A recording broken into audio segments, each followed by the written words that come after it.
जय माँ दुर्गा दर्शकों, मैं रूपाली शास्त्री आप सबका स्वागत करती हूँ अपने चैनल में। आज हम आपको बताएंगे कि हमें अपने घर के पूजा वाले स्थान पर कौन सी चीज़ें कभी नहीं रखनी चाहिए, किन चीज़ों को रखने से हमारा नुकसान हो सकता है, हमारे घर में नेगेटिव ऊर्जा का प्रवेश हो सकता है। तो आइए सबसे पहले जानें कि हमें कौन सी चीज़ें वहाँ पे नहीं रखनी चाहिए। आपको पूजा के स्थान पर शीशे वाली वस्तुएं बिल्कुल नहीं रखनी चाहिए। अगर शीशे की कोई मूर्ति क्रैक हो गई हो, उसका शीशा तुरंत बदलवा दें। अगर किसी की छोटी धातु की, मिट्टी की या संगमरमर की मूर्ति जो खंडित हो गई है, उसे आप तुरंत ही विसर्जन कर दें। दोस्तों, यह है खंडित होने की बातें। और इसी के बारे में हम आपको और एक बात बताना चाहते हैं।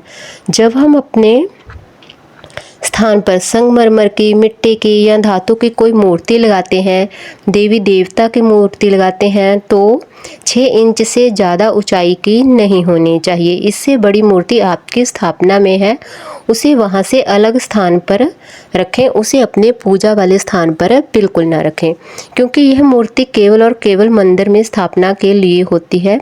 यह मूर्ति अपना पूजा स्थान के लिए बिल्कुल नहीं होती है। इनसे नेगेटिव दोष उत्पन्न होते हैं और आपके पूजा के स्थान में किसी बुजुर्ग या पितरदेव की या अपने गुरु की कोई मूर्ति या फोटो हमको बिल्कुल नहीं लगानी चाहिए। आप उसे अपने पूजा स्थान से तुरंत हटा दें। और एक और बात विशेष ध्यान रखें कि पूजा स्थान में किसी भी प्रकार का छोटा या बड़ा कोई शिवलिंग आपको बिल्कुल भी नहीं रखना है, क्योंकि शिवलिंग केवल मंदिर के लिए होता है। यह आपके घर में पूजा स्थान में नहीं रखा जा सकता।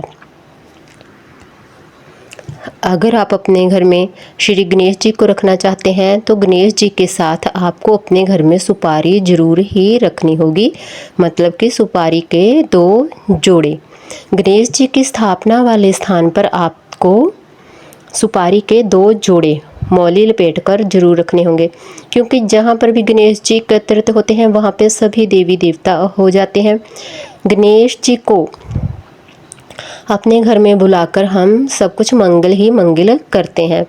आपने कहीं अनुष्ठान करवाया, अपना यज्ञ करवाया, हवन करवाया, पूजा पाठ बिठाई, तो आप जी ने देखा होगा कि हमें सबसे पहले गणेश जी को ही पूजा जाता है। इसी तरह अगर हम सबसे पहले अपने घर के मंदिर में गणेश जी की स्थापना करते हैं, तो ये हमारे लिए बहुत ही शुभ माना जाता है।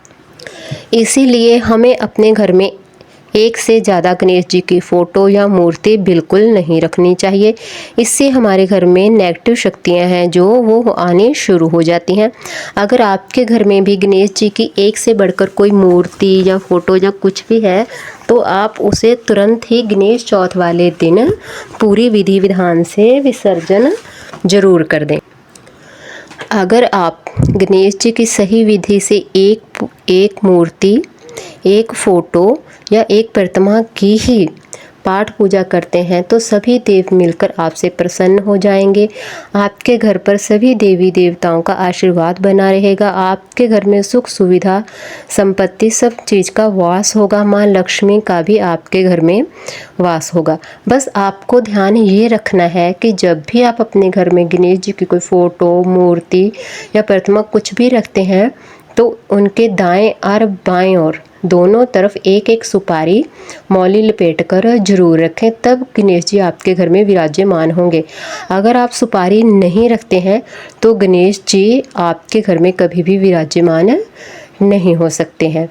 तो आपको हमारी जानकारी कैसी लगी, हमें कमेंट कर जरूर बताएं। जिन लोगों ने अभी तक हमारा चैनल सब्सक्राइब नहीं किया, कृपया वो चैनल को सब्सक्राइब कर लें, लाइक कर लें, कमेंट कर लें और शेयर भी जरूर कर लें। जय माँ दुर्गा।